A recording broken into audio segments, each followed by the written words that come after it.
Hello guys, Laigha here, also known as the Accessible Media Maven, here with another classic things went wrong in Laigha's life, so she disappeared for 4 months video. Actually, it's been like an insanely eventful 4 months, so I'm going to talk about some of it.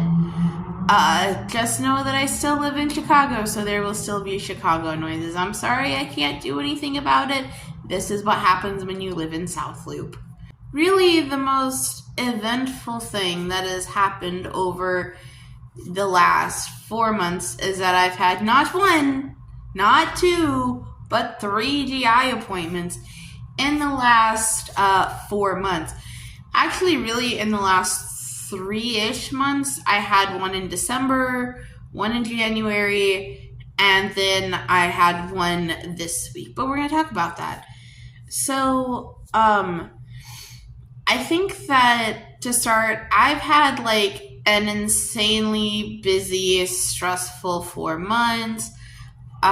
Basically, from November 17th, when I posted my Secrets to Dumbledore video that I can see you guys were not so keen on, up until basically December 15th-ish, I was engulfed in school stuff. I had major papers for 2 classes, and all of the, I had 2 minor papers, 2 major papers, and 2 presentations due in that time.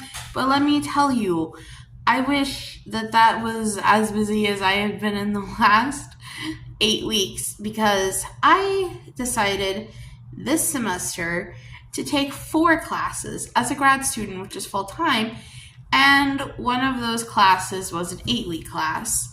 So basically, I just spent the last 8 weeks doing nothing but, 1 week of break, which I'll talk about, and then 7 weeks of nonstop homework. It was not a good time. I also wrote 10,000 words of backstory for a book that I'm writing. I wrote 10,000 words of a memoir. I feel like I accomplished a fair bit, and the only thing that I didn't do was post YouTube videos. And I think it's because I kind of am I go through cycles where I'm like, yeah, this is awesome, I should do more of this. And then cycles of I should stop. Nobody watches my videos. And that's really not a good thing to say, because I have all 45 of you lovely people. And yes, I know there are 45 of you now. That makes me incredibly happy. I also know that the Chronically Jackie video reached the threshold to where I said that I would make a video responding to the comments, and I will probably this week, hopefully. We'll see how it goes. Actually, this might be a good week, because I don't think I have anything due this week. My first short paper is not due. Not my first, but my second short paper is not due until April. I don't have homework for data, and I just have my typical do it on Thursday, so my brain is fresh homework for Thursday for my creative writing class. So this might actually be a good time to get that video done. So aside from my very busy life, and a life that actually included an absurd amount of soup and ramen noodles, which we're going to get to why that was a bad thing, life has just been life. I lived on $50 for a week when I only had access to CVS as a grocery store and only had a mini fridge and a microwave, so that was fun. Yeah, overall, just a very fun time since I've missed you guys. Busy with homework, busy with not having food readily available in the cafeteria, and not having a good way to cook food. I also, if you notice this little guy back here, when I was not being incredibly broke after I moved out of that period, I went to see Hamilton in person. I got Ham for Ham Second Chance tickets, which is Ham for Ham tickets are $10. Second Chance Ham for Ham tickets are $45. So I got to go see Hamilton on one of the last nights it was open in Chicago in one of the best seats in the house. Literally, my friend who used to do membership drives for a theater in Florida said that these were his throw it in to get to sweeten the pot tickets. It was amazing and wonderful and lovely. But aside from all of the life things, my health has been kind of a struggle. So I went to Kansas. Well, I guess I should start with I went to the GI doctor in December, but I shouldn't say a GI doctor. I went to a GI nurse practitioner. Not denigrating NPs. My general practitioners have almost always been NPs because I love them so much. But for my NPs, I went to see her and she basically said, "We're not going to do any tests. You have gastroparesis and lactose intolerance. I can tell this because of your symptoms and because of your gastric emptying study," which, if you don't know, about a year and a half ago, I had a gastric emptying study that was borderline. That is to say that it was just barely on the side of normal. And so, because it was technically normal, but still very close, and my symptoms matched with gastroparesis, she said, "I think you have gastroparesis." She did not offer surgery. She did not offer medication. She just basically said, "Sucks to suck." She also told me that I needed to go dairy-free because oftentimes, anytime there's any type of GI issues, it is linked to lactose. Interestingly enough, I have since learned that actually being lactose intolerant is more normal. Our systems, as we grow up, lose the ability to process milk, which makes sense because milk is really intended to be for young mammals to be able to live off of while their digestive systems are developing. So the idea that our digestive systems evolve past the point of being able to consume milk safely without having GI symptoms kind of makes sense. And this very clearly is demonstrated that I do have lactose intolerance, or I use the term lactose intolerance. I don't know if that's the correct term. That's just the umbrella term that I use.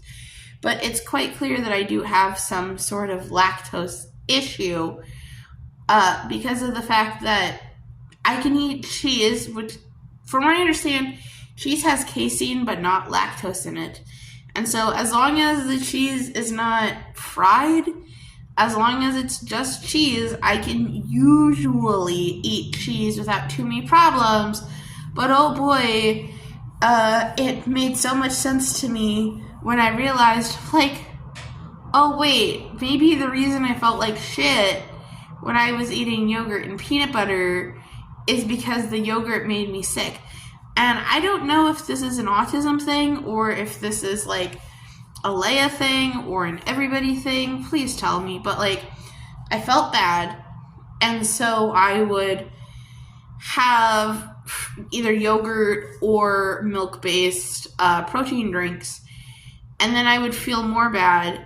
And so it would reinforce of like, oh, I can't eat regular food. I need to continue to eat these milk-based products because they're easier to digest. But surprise, it seems like for me, they maybe are not easier to digest. It seems like they are just crap. Not crap for everyone, but like specifically bad for Laigha.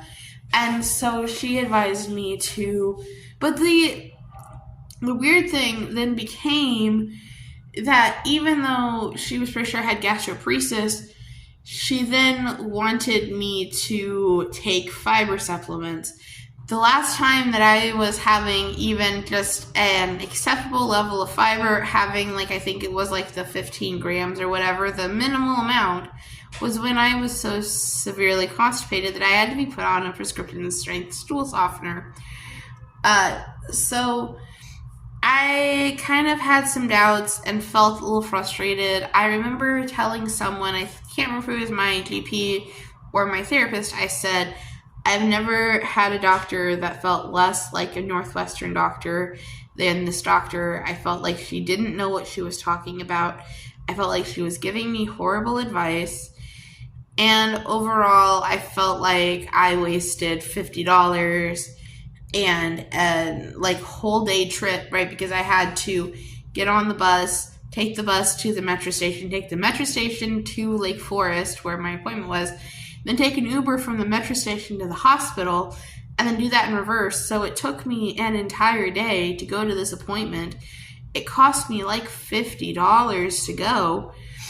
And then, like, I got advice that I could have been given by anyone, things that I could have figured out myself, things that I had figured out myself, right? Because I was the one that figured out, like, oh, maybe I should not have dairy products that have lactose in them. You know, I thought to myself, oh, maybe I should eat a gastroparesis-friendly diet. So I felt defeated. And then I got a call from the GERD clinic at Northwestern. So Northwestern has their general GI, and they made an appointment with the NP in Lake Forest for me. But then they also have like their specific gastroesophageal reflux disease clinic. Instead of having me see an NP or a PA like what they would normally do, they were like, we're gonna actually have you see a doctor. We're gonna have you see an MD. And so I went to see Dr. Donnan. She's amazing. And I went through my entire GI history, this entire, at that point, almost 3-year history of having all of these problems. And she said, okay, look, we're going to repeat your anemia test. We're going to do several celiac tests. I'm going to do a colonoscopy. And while we're at it, since, you know, one of the things that I was having problems with was that I would eat, and if I would eat too quickly, and I don't mean like scarfing it down quickly, I mean like not pausing every 5 seconds to take a sip of water quickly, then I would start choking, and sometimes I would regurgitate food. I frequently had the feeling that I was full up to my neck, and it turns out I was not crazy, but we'll get to that in a minute. And she also said, we're going to do the celiac tests. And if you have one of the celiac antibodies, then we're going to do the EGD anyway, which is the upper scope, to see why you're choking, to see if we can figure that out. And then we are also going to do the colonoscopy to see if we can figure out why you have anemia. And so then began a long 2-month wait, or at least, you know, I think in the concept of this whole story, right, because this whole story started in 2021. So in the concept of the whole story, 2 months, like, was nothing.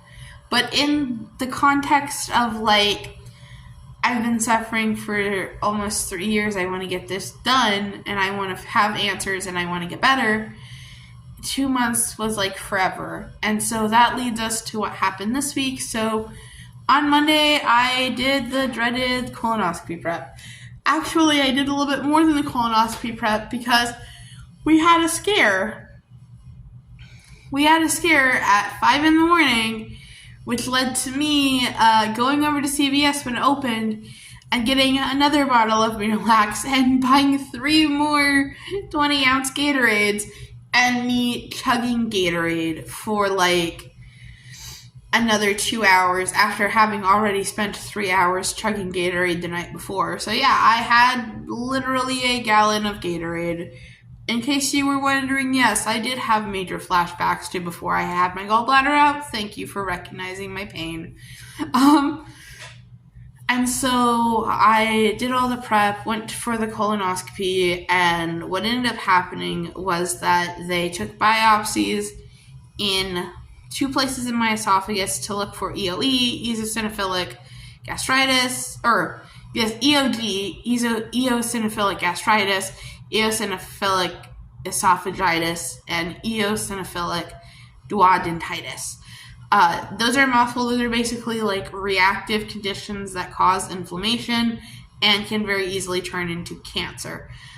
Thankfully, they did not find any of that. They only found evidence of the idea that maybe I have severe GERD. And I talked to Dr. Donnan about, like, why do I have GERD? And she said that GERD can be a symptom of gastroparesis.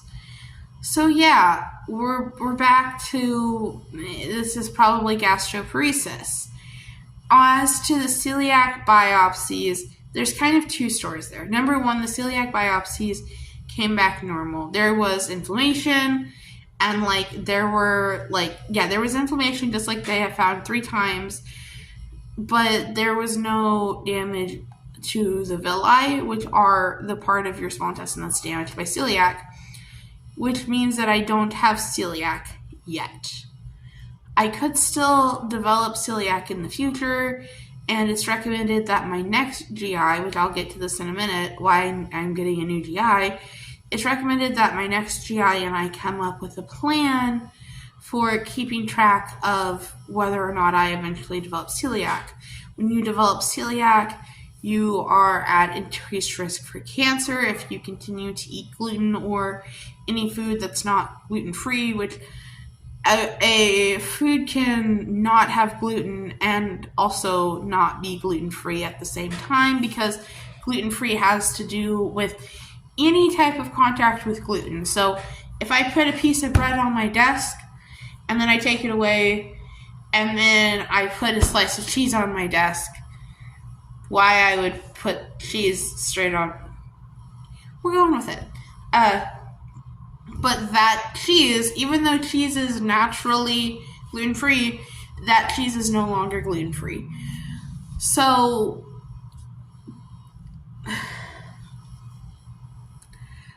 it's a very difficult diet to follow gluten-free, especially when you consider that I'm dairy-free. I'm also red meat limited, and the reason for that is that when they did the colonoscopy, they thankfully did not find Crohn's or ulcerative colitis, which were my biggest concerns. But what they did find was 3 polyps. There was one fake polyp, which is when something looks like a polyp and so they remove it, and then they're like, oh, actually, this is not a cancerous polyp. This is just a thing, apparently. And then the other thing they found is they found 2 precancerous polyps, which is very scary to me because of the fact that I'm only 27. And I have not met with my GI. I think that she is hoping that we will take these plans and get an appointment with a new GI. But I have talked with my NP, and she and I agreed that it is in my best interest that I limit red meat. I'm limiting red meat to 3 servings per week. So that means 3 times a week I can have a hamburger or a pork chop or something like that. But I am basically going to be eating chicken and seafood and eggs. The last thing in all this, I guess I want to come back to, is gluten. So what am I doing about gluten? Well, statistically speaking, there is no benefit to following a gluten-free diet if you don't have celiac. And according to my biopsies, I don't have celiac. However, I still had the celiac test that showed that my antibodies were almost, I think, about 8 times higher than the upper limit. So I have a very high chance that I will develop celiac. In addition, I noticed that when I do eat bread, even though I love bread, it does make me sick. So what I discussed with my doctor is that I'm going to be what I'm calling avoiding gluten. So I know that avoiding gluten is often just a fancy way of saying gluten-free, or at least it seems that way to me because that's how they use it in the cafeteria. But when I say avoiding gluten, I mean I'm not eating bread. I did have some pizza yesterday, but we're not going to talk about that. But for the most part, I'm going to be severely restricting how much gluten stuff I eat. I have switched out my white toast, which is low fiber, for gluten-free toast. I am going to be switching out regular pizza crust for gluten-free pizza crust. I'm going to be not having crackers and minimizing pretzels and trying to navigate being eating foods that don't have gluten in them while also not restricting myself to gluten-free certified foods. So if you are writing things down on your little note card, trying to keep track of what I'm doing with my diet now, yes, that means that I am, drumroll please, dairy-free, soy-free, low carb, low fat, low residue, avoiding gluten, and avoiding red meat. It's gonna be a struggle, guys. I don't know what I'm going to be doing. I'm actually going to be making another video soon about school and about what's going on next semester so you guys can kind of understand the full picture. But what I think is like really important here is to just kind of get through the fact that I'm struggling. I've had a lot of changes with my stomach and stomach issues. I was in the hospital with an infection that fucked up my blood sugar. I had a number of problems, but I'm back. I don't know how frequently I'm going to be making videos, but I love you all and thank you guys for joining me on this adventure. All right, bye.